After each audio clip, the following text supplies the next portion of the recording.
En otras palabras, tenemos una tabla de valores equivocada, confundida, desenfocada. Una tabla de valores que mira desde el individuo completamente y que se olvida de toda la realidad espiritual, que en otras palabras es nuestra realidad, es la verdadera realidad. La tabla de valores entonces nos dice qué es importante y qué no es importante. La tabla de valores nos guía o nos sirve de derrotero para saber cuándo nosotros concentramos, enfocamos nuestra conciencia en algo y cuándo no. Entonces, la mayor parte del ser humano vive concentrado en estos tres elementos y cuando llega el momento de trabajar en su propia persona, lo deja para después. ¿Sí? Las personas que de pronto son aparentemente más constantes en su supuesto trabajo espiritual, tienen muchísimas la tendencia a vivir así.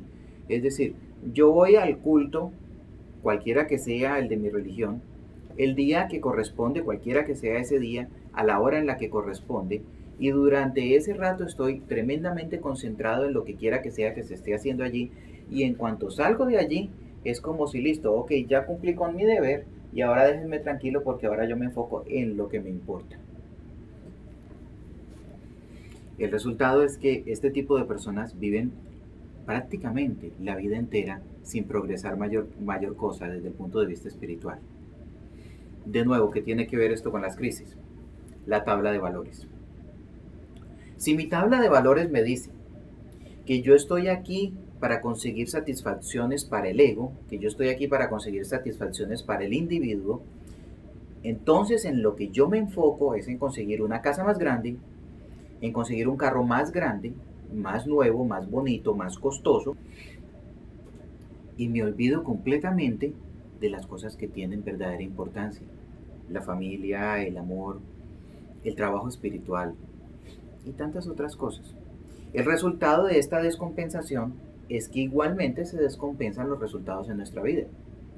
Es decir, si nosotros no nos estamos enfocando en aquella planeación que yo hice antes de venir acá, si eso lo estamos dejando olvidado, y esa era la razón de venir, ¿qué tiene que hacer nuestro guía espiritual?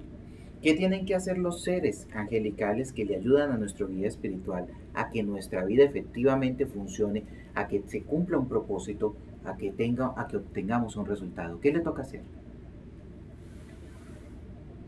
La respuesta es obvia.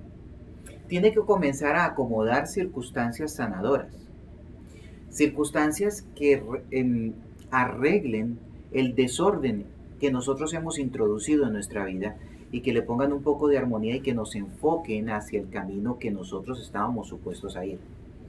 Estas circunstancias armonizadoras son extremadamente eficientes, pero son tremendamente dolorosas. Es a lo que nosotros estamos acostumbrados a llamar crisis.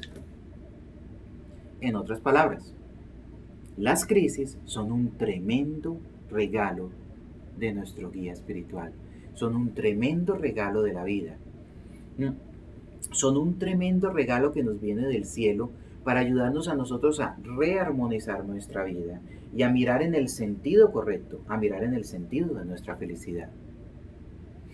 Desafortunadamente, la educación que nosotros hemos recibido en nuestra cultura con respecto a lo que es la vida no nos permite valorar estas crisis por lo que ya son, sino que nosotros las vemos e inmediatamente lo que asumimos es una posición de rechazo.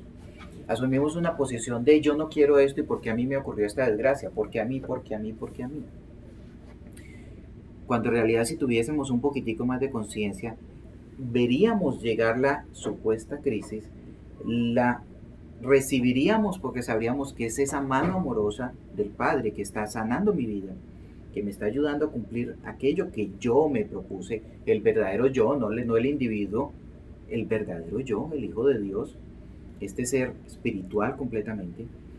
Entonces yo recibiría esto como cuando vas donde el médico y el médico te tiene que hacer una cirugía, te tiene que hacer una operación, cualquier cosa que te tenga que realizar, que aunque es dolorosa, tú nunca te llegas a enojar con el médico, sino que por el contrario estás muy agradecido porque te está armonizando aquella parte que por cualquier razón se desarmonizó. entonces nosotros recibiríamos con la misma actitud esa mano extendida, esa mano amorosa que nos está dando ese tremendo regalo, doloroso sí, pero tremendo regalo al fin, porque entenderíamos que fue que de alguna manera nos pusimos a mirar hacia otro lado y que en ese mirar hacia otro lado nos desconcentramos del verdadero trabajo y no nos dimos cuenta y se nos desorganizó esta parte.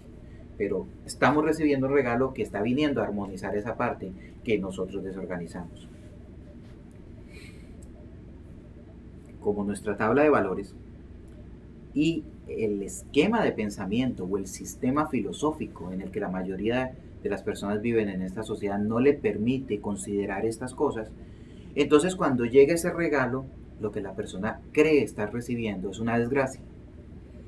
Resultado: lo que estaba supuesto a llegar como una cuota de energía armonizadora y enfocarse en esa parte de nuestra vida que necesitábamos sanar, se convierte en un factor adicional de desarmonización.